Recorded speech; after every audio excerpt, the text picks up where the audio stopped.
بسم اللہ الرحمن الرحیم کہانی.com میں خوش آمدید۔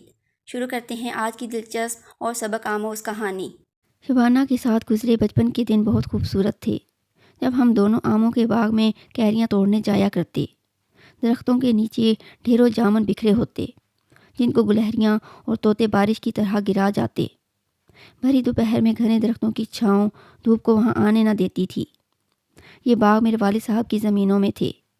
فیاض منشی ہمارے والد کے ملازم تھے اور شبانہ ان کی بیٹی، لیکن ہمارے بڑوں کے دلوں میں امیری غریبی کا فرق نہیں تھا۔ تب گاؤں کا ماحول بھی سادہ اور صاف ستھرا تھا۔ گھر کے عقبی حصے میں واقع سرونٹ کوارٹر بابا جان نے چچا فیاض کو رہائش کے لیے مستقل طور پر دیا ہوا تھا، کیونکہ ان کی بچیاں اکیلی تھیں۔ ان کی ماں فوت ہو گئی تھی۔ تبھی امی جان نے پچھلی دیوار میں ایک دروازہ لگوا دیا۔ اب سرونٹ کوارٹر کے صحن کا دروازہ ہمارے مکان کے پچھلے صحن میں کھلتا تھا اور ہر وقت کھلا ہی رہتا تھا۔ شبانہ کی بہن کا نام شمع تھا۔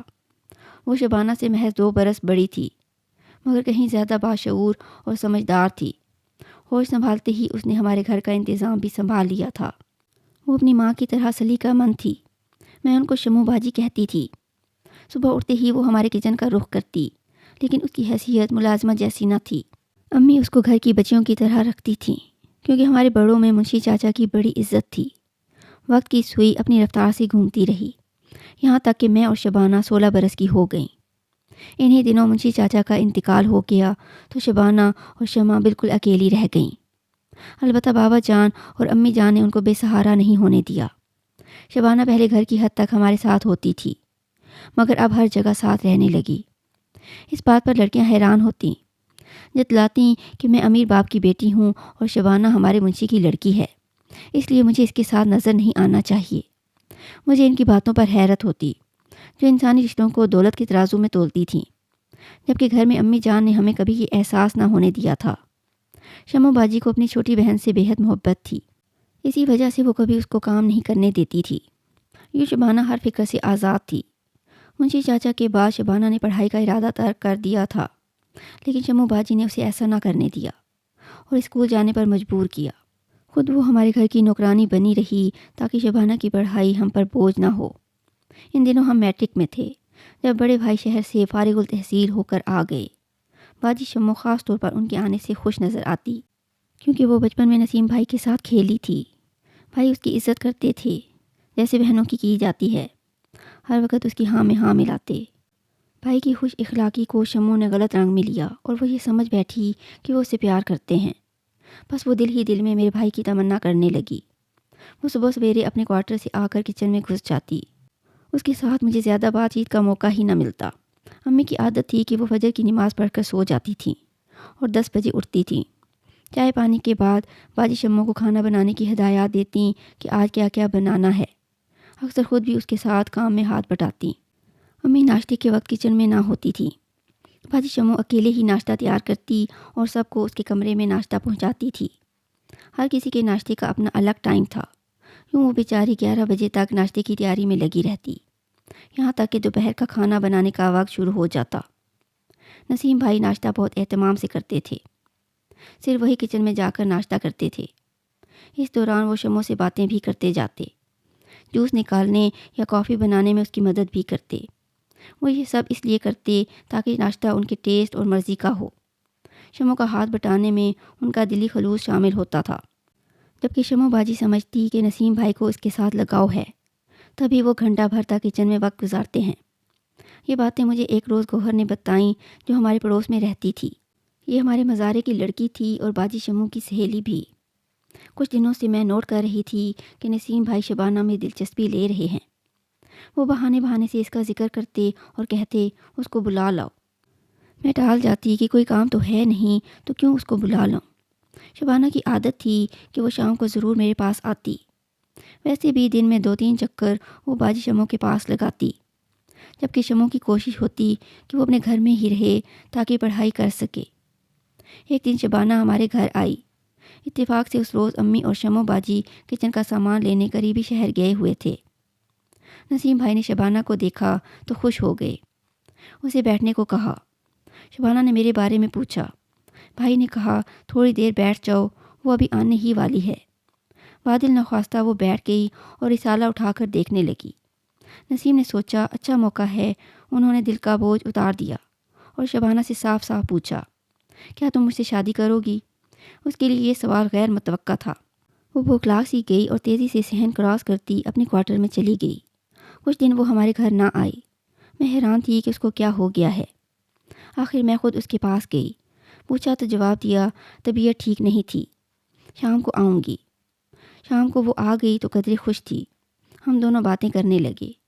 باتوں باتوں میں نسیم بھائی کا ذکر آ گیا تو وہ یکدم خاموش ہو گئی، جیسے اسے سانپ سونگھ گیا ہو۔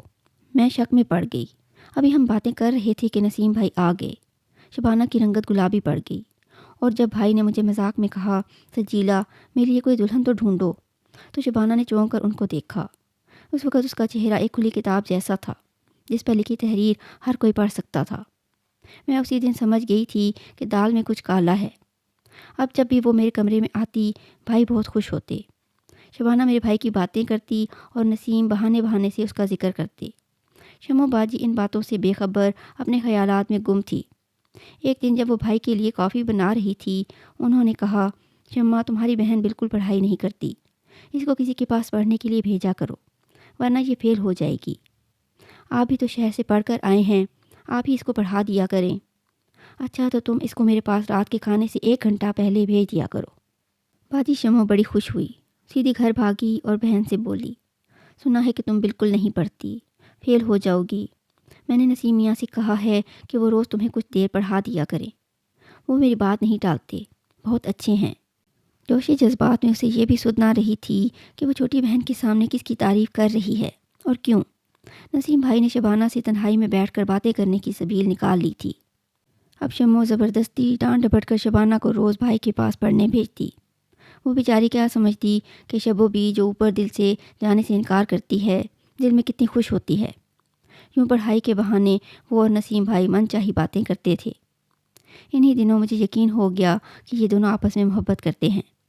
میں نے سوچا اچھا ہے، میرے بچپن کی ساتھی ہے، اس کا ہم لوگوں کے سوا کوئی نہیں۔ کیا ہی اچھا ہو اگر نسیم بھائی کی شادی شبانہ سے ہو جائے۔ میرے والدین دینی امور کے پابند، خدا ترس، نیک دل اور سیدھے سادے تھے۔ وہ ایسے لوگوں میں سے نہ تھے جن کو دنیا کی نمود و نمائش کا خیال تھا۔ وہ یقیناً اس رشتے پر ناخوش نہیں ہوں گے۔ ہمارے گاؤں میں ان دنوں گیس نہ تھی، ہم کھانا لکڑیوں یا مٹی کے تیل کے چولہے پر بناتے تھے۔ اتفاق سے ایک دن باجی شمو کھانا بنا رہی تھی کہ مٹی کے تیل کا چولہا پھٹ گیا۔ شکر ہے کہ شمع باجی بچ گئیں۔ اس وقت وہ چولہے سے ذرا سی دور تھیں اور نسیم بھائی کچن کی طرف آ رہے تھے۔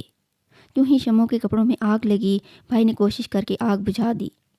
شمو تھوڑی بہت جلی ضرور تھی۔ بھائی نے اسے فوراً گاڑی میں بٹھایا اور شہر کے اسپتال لے گئے۔ دن رات بھائی نے اسپتال میں شمو کی دیکھ بھال کی۔ ہم تھوڑی دیر کو جاتے تھے کیونکہ میٹرک کے سالانہ امتحان ہونے والے تھے۔ میں اور شبانہ اکٹھے تیاری کر رہے تھے۔ باجی شمو بے شک تکلیف میں تھی مگر پھر بھی خوش تھی جیسے اس کو قارون کا خزانہ مل گیا ہو۔ نسیم بھائی کو بھی کچھ ہوش نہ تھا۔ وہ ہمہ وقت اور پوری توجہ سے اس بے سہارا لڑکی کی خدمت اور دیکھ بھال میں لگ گئے تھے۔ وہ ہم سے کہتے تھے کہ اگر یہ ہماری خدمت اور دیکھ بھال کرتے نہیں تھکتی تو اس کا بھی حق ہے کہ وقت پڑنے پر ہم اس کی دیکھ بھال کریں۔ کاش شمو نہ جلتی تو اس کا دل جلنے سے بچ جاتا، جو بعد میں نسیم بھائی کی وجہ سے داغ داغ ہو گیا، اور شبانہ بھی گھر سے بے گھر ہو گئی۔ جب شمو کو اس بات کا یقین ہو گیا کہ نسیم اس پر دل و جان سے قربان ہے تو اچانک اس کو پتہ چلا کہ یہ محض ایک خود فریبی ہے۔ نسیم محض انسانی جذبے کے تحت اس کی دیکھ بھال اور خدمت کر رہا تھا، محبت کی وجہ سے نہیں۔ گھر لا کر بھی بھائی نے اس کی دیکھ بھال اسی طرح کی جیسے کوئی ماں بیمار بچے کی کرتی ہے۔ اسے جوس بنا کر دیتے، دودھ گرم کر کے لاتے اور اسرار سے پلاتے۔ جب سے باجی شمو جلی تھی، شبانہ میرے کمرے میں آ کر سونے لگی تھی کیونکہ وہ کوارٹر میں اکیلی نہیں سوتی تھی۔ امی نے شمو کو علیحدہ کمرہ دے دیا کہ اسے رات میں تکلیف ہو تو امی کو جگا دے۔ شمو کا جو کمرہ دیا تھا وہ امی اور نسیم بھائی کے درمیان والا تھا۔ لگتا تھا تمام رات نسیم بھائی شمو کی خاطر جاگتے تھے۔ شمو آواز دیتی اور نہ اٹھ پاتی، لیکن نسیم بھائی اٹھ کر اس کے کمرے میں جاتے اور پوچھتے کہ کوئی تکلیف تو نہیں ہے۔ وہ کہتی نہیں۔ دراصل وہ بھی رات کو بھائی کو تکلیف نہ دینا چاہتی تھی۔ صبح ہمارا پیپر ہوتا تھا تو ہم بھی جاگ رہے ہوتے، تب شبانہ کہتی میں سگی بہن ہوں پھر بھی بہن کے کھانسنے یا کرہانے پر اس کے پاس نہیں جاتی۔ جبکہ نسیم نے اتنا میری بہن کا خیال کیا ہے کہ مجھے بھی اس سے دور کر دیا ہے۔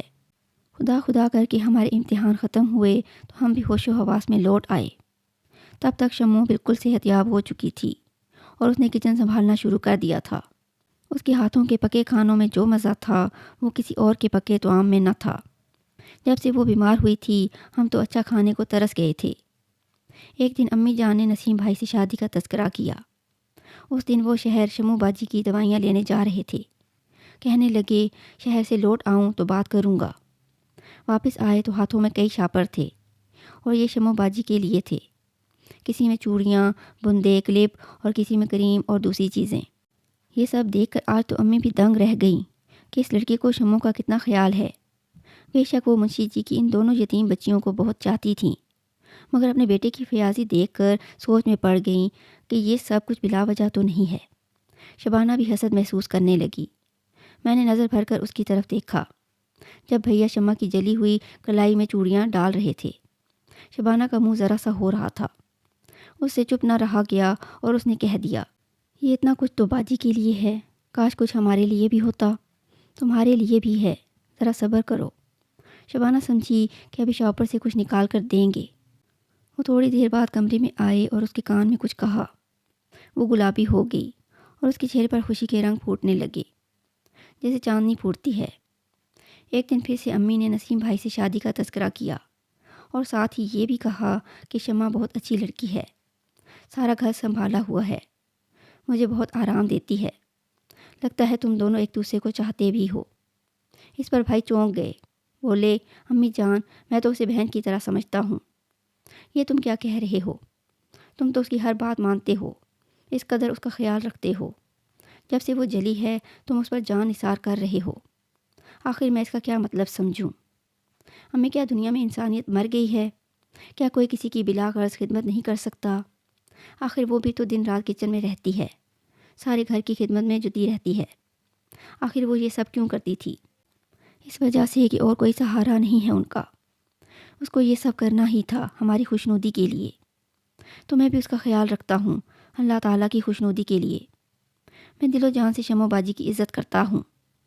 سب اس کو شمع بلاتے ہیں لیکن میں اسے شمع باجی بلاتا ہوں۔ عزت سے اس لیے نام لیتا ہوں کہ اور سب بھی اس کی عزت کرے۔ حالانکہ وہ مجھ سے 2 سال چھوٹی ہے، لیکن میں اس سے ایسی محبت نہیں کرتا کہ شادی کا سوچوں۔ ایسی محبت تو میں کسی اور سے کرتا ہوں۔ کون ہے وہ؟ اسی کا نام بتا دو، ہم اسی سے تیری شادی کر دیں گے۔ اس کا نام شبانہ ہے۔ اتفاق سے ساری باتیں شمو نے سن لیں اور اپنے کوارٹر کی طرف بھاگی۔ میں نے اس کو دوڑ کر صحن عبور کرتے دیکھ لیا تھا۔ میں بھی اس کے پیچھے بھاگی۔ وہ اپنے کمرے میں جا کر بستر پر گری اور رونے لگی۔ جب میں اور شبانہ گھر میں داخل ہوئیں تو اس نے کمرے کا دروازہ اندر سے بند کر لیا تھا۔ بہن کو روتے دیکھ کر شبانہ کا دل خون ہو گیا۔ وہ مجھ سے لپٹ کر سسکنے لگی۔ میں اسے اپنے گھر لائی اور پاس بٹھا کر کافی دیر سمجھایا، مگر وہ کچھ نہ سمجھی۔ بس یہی کہتی رہی کہ میری بہن نے میرے لیے اپنی زندگی گنوا دی اور تمام خوشیاں مجھ پر قربان کر دیں۔ ایک میں ہوں کہ اس کی خوشیوں کی قاتل بن رہی ہوں۔ سجیلا تم دیکھ لینا، میں ایسا کبھی نہیں ہونے دوں گی۔ واقعی اس نے ایسا ہی کیا۔ ایک دن وہ خاموشی سے ہمارے گھر سے چلی گئی۔ اس کی ایک خالہ لاہور میں کسی ہسپتال میں نرس تھیں۔ یہ ان کے پاس پہنچی اور ان کی وساطت سے نرسنگ ٹریننگ میں داخلہ لے لیا۔ اس دوران اس نے صرف بابا جان سے رابطہ کیا اور ٹریننگ کے لیے اجازت مانگی، جو انہوں نے دے دی۔ نسیم بھائی کی حالت قابل دید تھی۔ آخر وہ کسی طرح اس کا سراغ لگانے میں کامیاب ہو گئے۔ بھائی نے بہت کوشش کی کہ وہ ٹریننگ چھوڑ کر واپس چلے، مگر وہ نہ مانی۔ اس نے صاف کہہ دیا کہ وہ اپنی شادی رچا کر اپنی بہن کی خوشیوں کا خون نہیں کر سکتی۔ اب نرسنگ ہی اس کی زندگی کا اصل مقصد ہے۔ اس نے بھائی سے کہا، اگر مجھ سے محبت ہے تو اس کا ثبوت دو اور میری بہن سے شادی کر لو۔ اسے تو تمہاری امی بھی اپنی بہو بنانے کو رضامند ہیں۔ وہ معمولی صورت ہے اور ہاتھ پاؤں بھی جلے ہوئے ہیں۔ تو انسانیت کا محض دعویٰ نہیں، نبھا کر دکھاؤ۔ محبت قربانی مانگتی ہے اور میں تم سے یہ قربانی چاہتی ہوں۔ محبت کرنے والوں کے فیصلے بہت عجیب ہوتے ہیں۔ میں نہ سمجھ سکی کہ میرے بھائی کو واقعی شبانہ سے اتنی محبت تھی کہ اس کی خاطر انہوں نے اس کی جلی ہوئی بہن کو سہارا دینا منظور کر لیا، یا انسانیت کی خاطر، یا پھر اپنی ماں کے سکھ کا خیال تھا۔ بہرحال محبت طاقتور ہوتی ہے، ممکن ہے میرے بھائی کے دل میں اتنی روشنی موجود ہو جو انہوں نے اس معاملے پر ہمدردی سے غور کیا اور پھر شمع کا ہاتھ تھام لیا۔ شمع خود کو کم نصیب سمجھتی تھی، مگر وہ کم نصیب نہیں تھی۔ کم نصیب تو شبانہ تھی، جس کو محبت ملی بھی تو اس نے بڑی بہن کی جھولی میں ڈال دی۔ یوں شمع میری بھابھی بن گئی۔ بھائی کے دل کی خوشی پوری نہ ہو سکی، پھر بھی انہوں نے کبھی شمع بھابھی کو یہ احساس نہیں ہونے دیا کہ وہ اس کو اپنا کر خوش نہیں ہیں۔ ہمدردی میں یا اس کی بہن کی خوشی کی خاطر اسے قبول کیا ہے، اگرچہ ان کو اپنے دل پر پتھر رکھنا پڑا۔ میں اپنے بھائی کو عظیم انسان سمجھتی ہوں اور ان کی عظمت کو سلام کرتی ہوں۔ یہ اٹل حقیقت ہے کہ جو لوگ نیک دل ہوں ہم ان سے برائی کی توقع نہیں کر سکتے۔ میری شادی لاہور میں ہوئی تب میں شبانہ سے ملنے گئی۔ شکوہ کیا کہ تم نے ایسے ہمیں چھوڑا کہ جیسے کبھی جانتی نہ تھیں۔ اس نے کہا میری مجبوری تھی، اگر میں یہ قربانی نہ دیتی تو میری سوختہ حال بہن کو اس کی خوشی کیسے ملتی۔ میں تمہارے گھر اب نہیں جا سکتی ورنہ میری بہن کی خوشیاں برباد ہو جائیں گی۔ ایک روز امی کو اس کا خط ملا کہ اس کی ملازمت سعودی عرب کے ایک اسپتال میں ہو گئی ہے۔ امی لاہور آ کر اس سے ملیں۔ بابا جان وفات پا چکے تھے۔ شبانہ سعودی عرب چلی گئی۔ وہ وہاں سے مجھے خط لکھتی تھی کہ سجیلا میں یہاں آ کر بہت خوش ہوں، دیار حبیب جاتی ہوں اور حرمین شریف میں آپ سب کے لیے بہت سی دعائیں کرتی ہوں۔ اللہ تعالیٰ اسے بھی اس کی خوشیاں نصیب کرے۔ یہ تھی آج کی کہانی۔ اگر ویڈیو پسند آئے تو اسے لائک اور شیئر کریں، چینل کو سبسکرائب کریں اور بیل نوٹیفیکیشن آن کر دیں تاکہ ہماری آنے والی ہر کہانی آپ کو بر وقت مل سکے۔ کمنٹس میں اپنی قیمتی آراء سے ضرور آگاہ کریں۔ اپنا اور اپنے چاہنے والوں کا بہت زیادہ خیال رکھیں۔ اللہ حافظ۔